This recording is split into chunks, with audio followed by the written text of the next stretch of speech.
Welcome back on my channel commerce with me. आज इस video में मैं आपको बीकॉम फर्स्ट सेमेस्टर एग्जामिनेशन दिसंबर 2023 का पेपर बताने वाली हूँ। इसका मतलब ये है जो भी फर्स्ट ईयर बीकॉम स्टूडेंट है और जिन्होंने फर्स्ट ईयर एग्जामिनेशन दिया है दिसंबर 2023 में, उसका ओरिजिनल क्वेश्चन पेपर आपको यहाँ शो कर रही हूँ।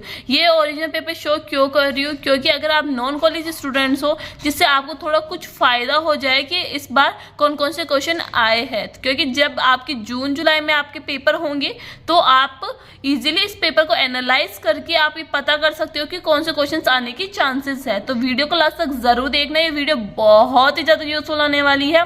और इससे पहले वाली वीडियो में मैंने आपको फाइनेंशियल अकाउंटिंग का ABST का पेपर अपलोड कर दिया है, तो वो वाला पेपर जरूर देखना क्योंकि बच्चे ज़्यादातर उसी पेपर में अटकते हैं। अब अपन देखते हैं part 1, part B, part C। मतलब इस पेपर को 3 पार्ट में डिवाइड किया गया है। पहला पार्ट है जो शॉर्ट आंसर टाइप क्वेश्चंस है, very short answer type questions है।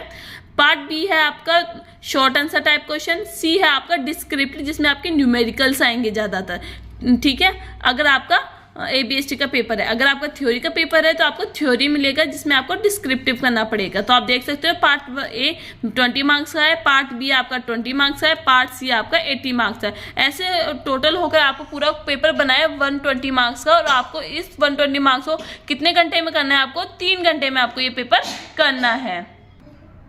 पार्ट A की बात की जाए तो पार्ट A में आपकी शॉर्ट आंसर टाइप क्वेश्चंस आते हैं जिसमें आपको वर्ड लिमिट गिवन होती है। ठीक है, आप देख सकते हो कि पहला क्वेश्चन पूछा गया था बिजनेस इकोनॉमी क्या होती है, दूसरा पूछा गया था कंज्यूमर सरप्लस को डिफाइन करिए, तीसरा होता है इलास्टिसिटी ऑफ डिमांड क्या होती है, चौथा होता है आपका सप्लाई कर्व को एक्सप्लेन करिए, फिफ्थ है आपका मार्जिनल रेवेन्यू क्या होती है, सिक्स्थ है आपका इसको कोट कर्व क्या होता है, सेवंथ है आपका डिफाइन मोनोपोली क्या होती है, 8th होता है आपका एक्सप्लेन स्कैरसिटी रेंट क्या होती है, 9th है आपका what do mean by profit, profit क्या होता है, आपका 10th क्या है what do mean by economic welfare क्या होता है। ठीक है, समझ में आ गया पार्ट A, जो आपको ऊपर से मैं पूरा बता देती हूँ और आप स्क्रीनशॉट ले लीजिए अगर आपको पेपर चाहिए तो।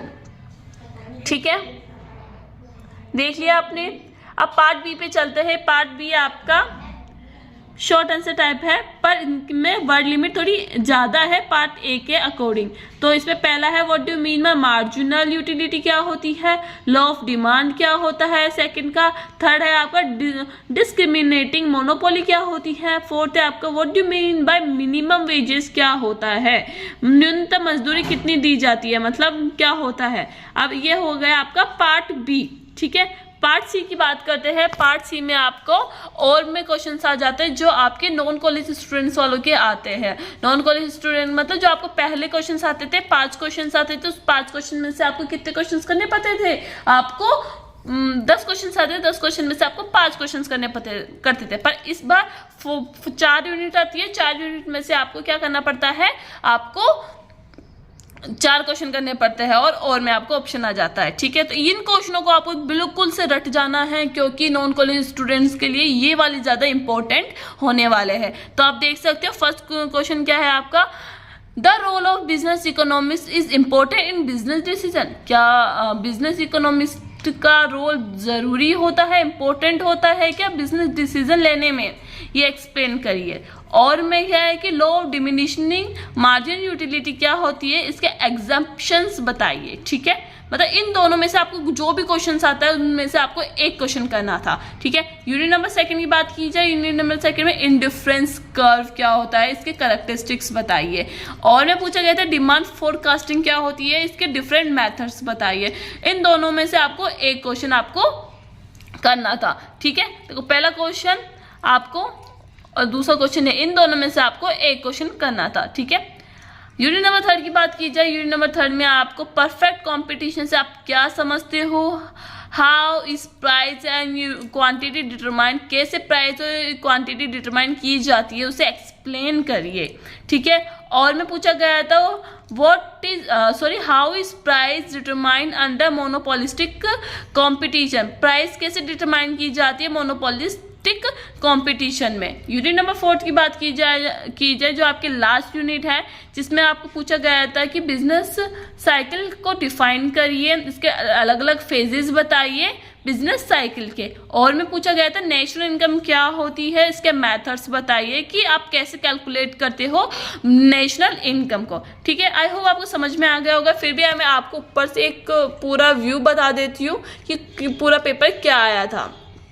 ठीक है, आपने स्क्रीनशॉट ले लिया होगा। फिर भी कोई भी डाउट है, कोई भी क्यूरी है तो प्लीज़ कमेंट में लिखिए।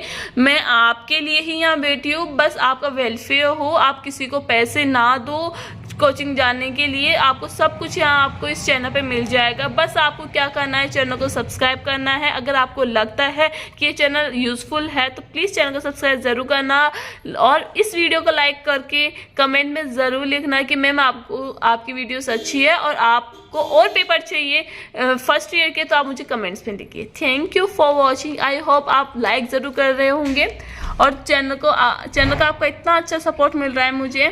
Thank you for this. Bye and take care.